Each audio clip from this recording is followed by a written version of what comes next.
Anne Frank, one small life that changed millions. In July 1941, Anne Frank went into hiding with her family away from Adolf Hitler and his Nazi army. Prejudice against Jews was a popular thing during World War II and was believed to be the right thing to do. Anne encountered this religious prejudice in her everyday life, and the diary she wrote while in hiding has helped thousands of children and adults overcome prejudice to this day. Anne Frank was born in Frankfurt, Germany in 1929.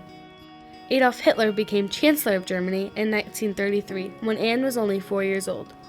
This posed a threat to the Frank family, so one by one they fled to Amsterdam. When they were settled in Amsterdam, Anne and Margaret began school and Otto Frank began a business so he could support their family. Hitler was still gaining power as he became more well known, and his power was contributing to him taking over more countries with his Nazi army. In May of 1940, the Netherlands was taken over by Hitler. Life becomes more difficult and the Frank family becomes more and more restricted. On July 5, 1942, Margaret Frank, Anne's older sister, receives a call-up letter to a work camp. The family had already planned to go into hiding, but not this early. The next day, on July 6th, the Frank family moved into the secret annex, as Anne called it. A few days later, the Van Pels also moved in with them. 4 months later, the 8th and final member moved into hiding with them, a dentist named Fritz Pfeiffer. In her diary, Anne called him Albert Dessel. Anne just had her 13th birthday, where she received a small checkered autograph book. This small book was what she wrote in daily, usually addressing each entry to an imaginary figure named Kitty. It was this collection of writing that would be exchanged and would change lives around the world. In hiding, Anne wrote every single day. She wrote about her feelings and how she felt about each person she lived with in the annex. She loved to read and write and had a passion for both. Anne wrote about her thoughts, her beliefs, and other things going on in her life. She continued to write in her diary about everything that occurred over the 2 years they lived in the small annex. Anne shared a small room with Fritz Pfeiffer. The secret annex they lived in was hidden behind a bookcase and was in the attic of Otto Frank's previous business.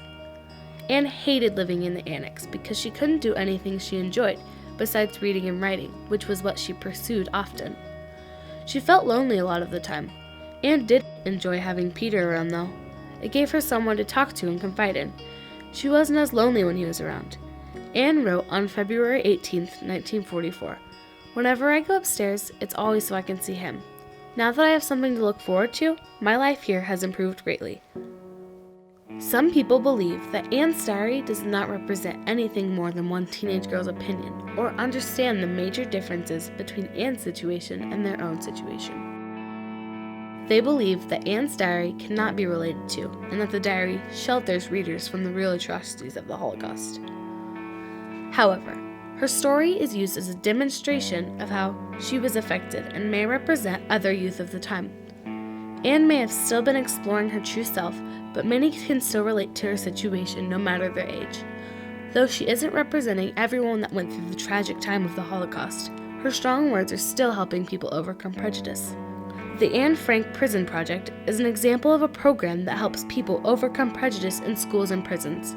I was given the opportunity to interview Mr. Steve Gadd from the Prison Project. He has helped me see how the project helps prisoners relate to Anne and how the project helps them personally. He has provided me with words from the prisoners that are found very inspiring and quotes from Anne's diary he enjoys. I think she's got some really good quotes which get people thinking, yeah?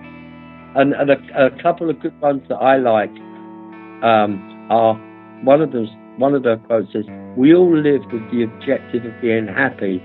Our lives are different and yet the same." That's one of my real favourite one, especially for prisons. This one is, "The final forming of a person's character lies in their own hands." And one of the prisoners said, "We are still human beings. I'm young and I want the chance to change my life." Her story teaches us all about responsibility. The Nazis were responsible for their actions.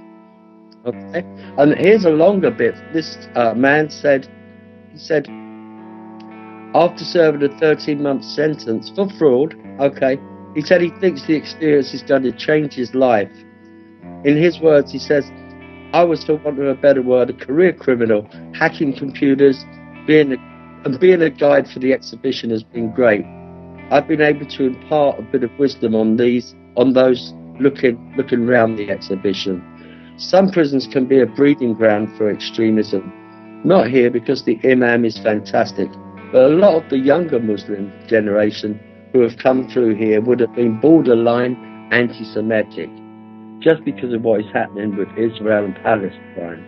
As a Muslim myself, it has given me the opportunity to talk with them and challenge some of those ideas. They would say to me, "But you're a Muslim, you should hate the Jews." But this whole exhibition has taught them different. I'm part of a different generation. We grew up in the 70s when the National Front were dominant. The National Front were a far-right group here in England. And he says, "I know that there are more things that unite Jews and Muslims than divide us." On August 4th, 1944, Anne Frank and the 7 others living in the small annex were caught and arrested. They were first sent to Westerbork Transit Camp on August 8th. They stayed there until September 3rd, 1944, when they were deported to Auschwitz-Birkenau. Upon arrival at Auschwitz, men and women are separated, so Anne and Margaret remained with their mother, Edith. Margaret and Anne were transported to Bergen-Belsen, leaving their mother behind. Edith died in Auschwitz from sickness. Anne and Margaret both passed away in Bergen-Belsen from typhus in 1945. Anne's diary is used all around the world to help children and adults relate to and help them overcome prejudice.